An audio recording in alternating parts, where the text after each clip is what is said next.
Egypt and Saudi Arabia, a comparative study of religious authority and social movements. Though both Saudi Arabia and Egypt are located within the Middle East, their cultures and governments vary significantly. These differences come into play when addressing the possibility of social movements within either country, as well as the role of religious authority in their respective governments.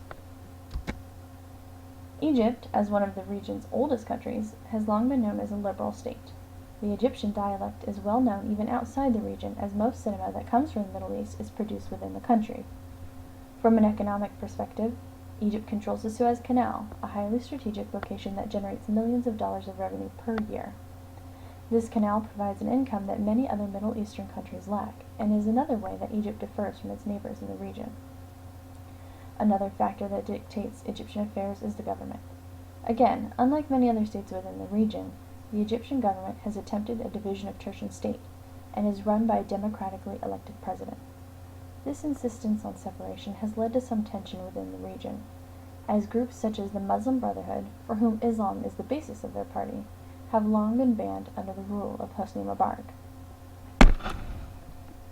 In contrast, the country of Saudi Arabia is one of the most conservative in the region.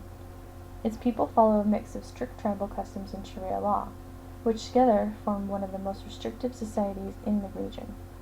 Most of the sufferers from such laws are women, for whom the wearing of the niqab, or full body garment, is necessary.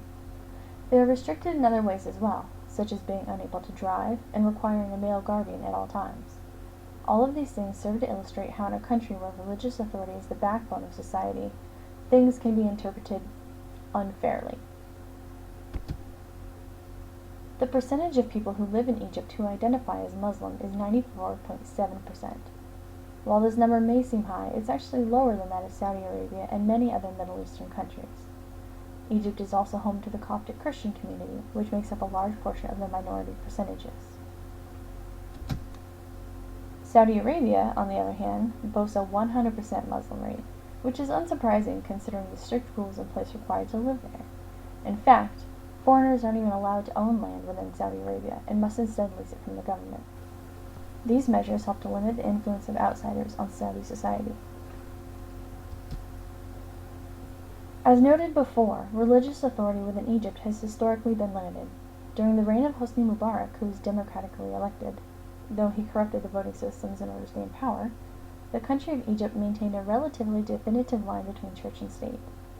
Though no Middle Eastern country is without religion in its government, Egypt historically has been one of the least reliant on it.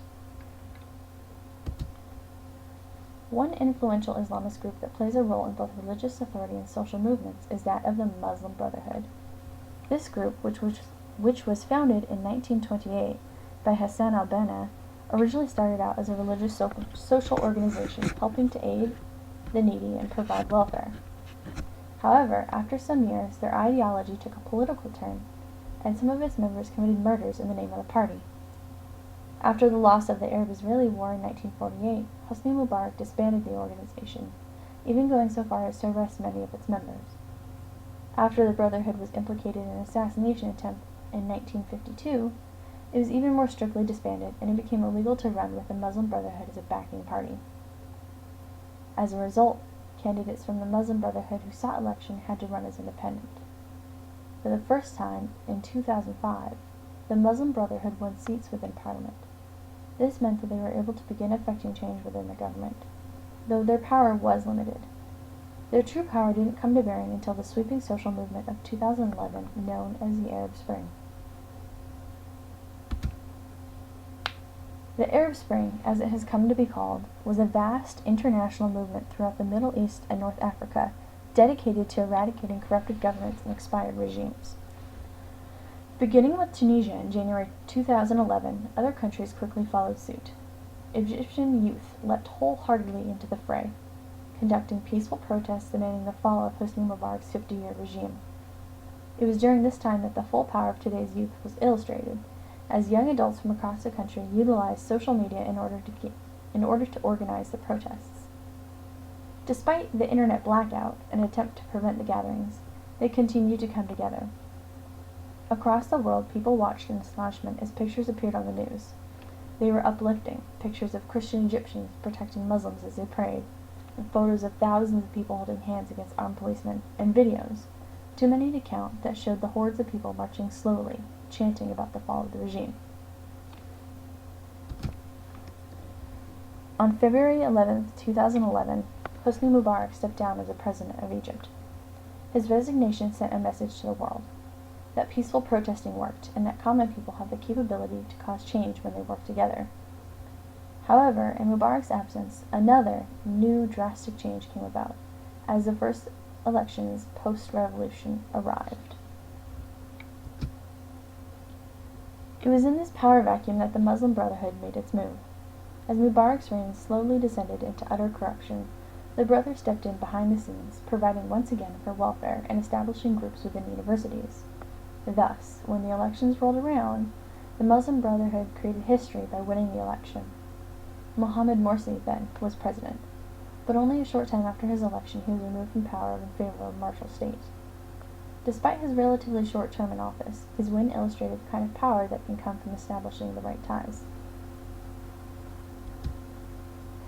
In Saudi Arabia, the scene could not have been more different. While some did manage to organize, the government's response was quick, and the protests were quickly put down. However, throughout the year, bits of things happened. In March, several women attempted to register to vote, though they were denied. Throughout May and June, women organized the National Day of Driving.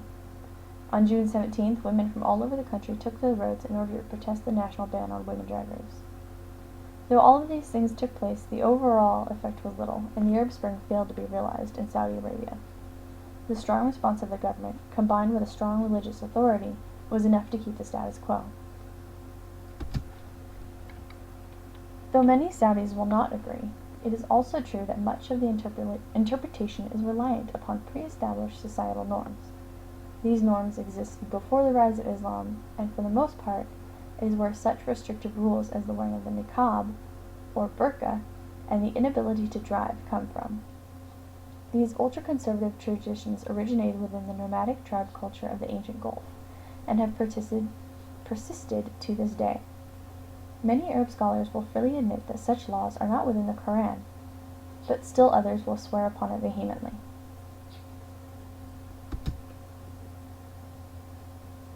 Women under Saudi suffer from oppression as a result of the ultra-conservative religious society in which they live. They are also incapable of traveling without permission. And again, they must also wear the niqab and the burqa in order to maintain modesty. Much of modern life is not addressed within the Quran, and thus Saudi lawmakers are forced to apply the laws as they assume the Prophet would. This is important in illustrating the ultimate power that religious authority holds within the country.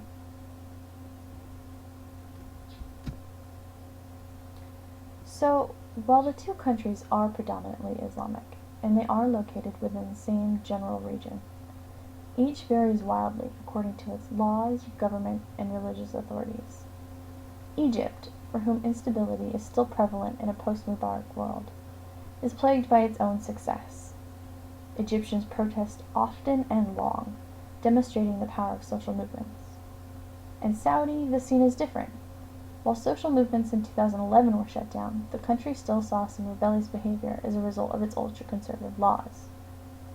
While each country is unique, neither can truly succeed when such things are imbalanced.